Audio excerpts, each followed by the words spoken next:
Civil government failure and God's judgment of nations.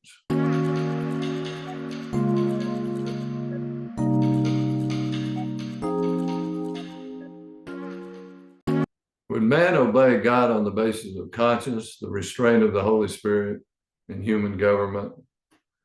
After the flood and after God ordained civil government, man almost immediately failed to govern under God. Noah became drunk and incapable of ruling. Furthermore, Noah's descendants rebelled against God's command to populate the whole earth. The pattern has continued with every nation that has ever or will ever exist until Christ returns. Shortly after the flood, God divided the world into nations. By these were the isles of the Gentiles divided in their lands, everyone after his tongue, after their families, in their nations. God probably did this because if all worldly government were concentrated in one world government, the potential for evil would be unlimited. As attorney John Judgement wrote, rulers are sinful and given too much authority can become oppressive tyrants. Nations check each other's power. A one world government would have no check on its power. No one could check violations on legal limitations and guarantees. World government has the potential for world tyranny. The people, instead of obeying God's command to scatter and fill the earth, conceived the idea of staying together and building the Tower of Babel to achieve their aim. Fellowship with man replaced fellowship with God. Soon after this division into nations, mankind attempted to build the world's first United Nations building. And they said, "Go to, let us build us a city and tower, whose top may reach unto heaven. And let us make us a name, lest we be scattered abroad upon the face of the whole earth." What was wrong with their attempt? It was a picture of salvation by works, reaching heaven by one's own efforts. One of its probable purposes was astrology or Satan worship, as with the ziggurat towers in ancient Babylonia. It was based on pride and self-exaltation. In addition, its purpose was to keep the people together in a one world government instead of spreading them out into national entities as God had intended. The Jewish historian Flavius Josephus, writing shortly after the time of Christ, says this: "Now it was Nimrod who excited them to such an affront on contempt of God.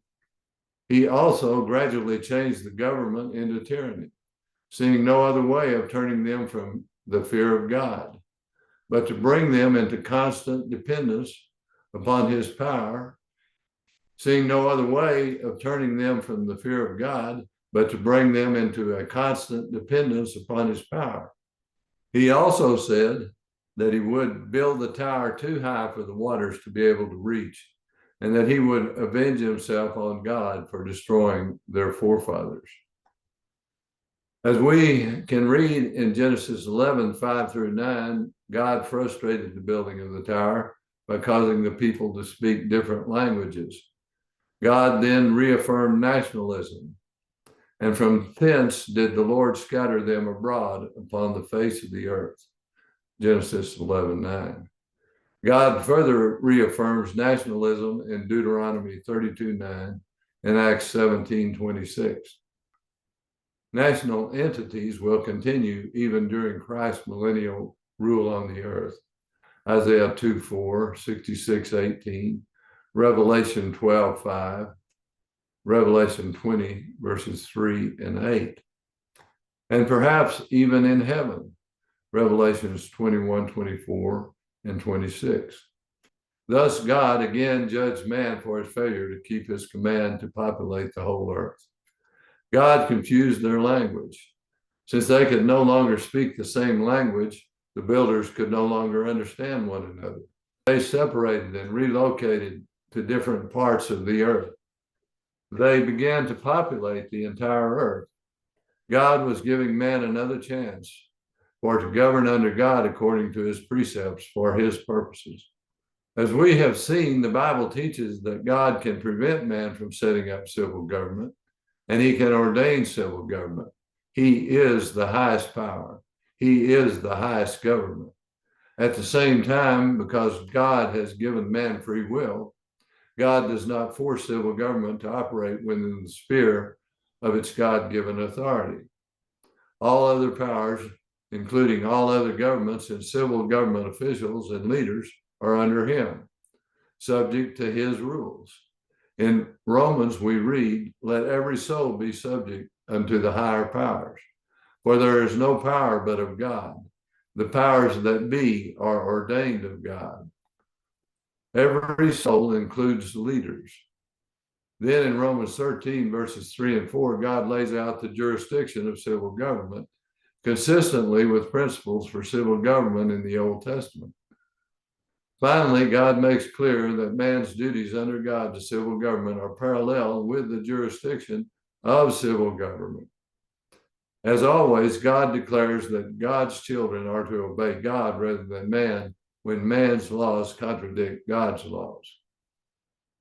God has judged all nations, all civil governments, which have ever existed, and will judge all nations whom he has not before judged.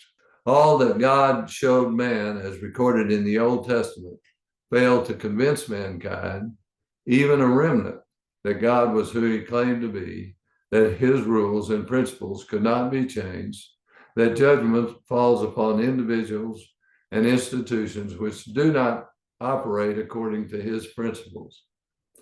As Isaac Backus observed, yet all this, that is, all that God had done in the Garden of Eden, the flood, the ordaining of civil government, did not remove the dreadful distemper from man's nature. For the great ruler of the universe, directly after the flood, gave this as one reason why he would not bring such another while the earth remains. Namely, for the imagination of man's heart is evil from his youth, so that if he has to drown them as often as they deserved it, one deluge would follow after another continually. May the Lord richly bless you, my beloved.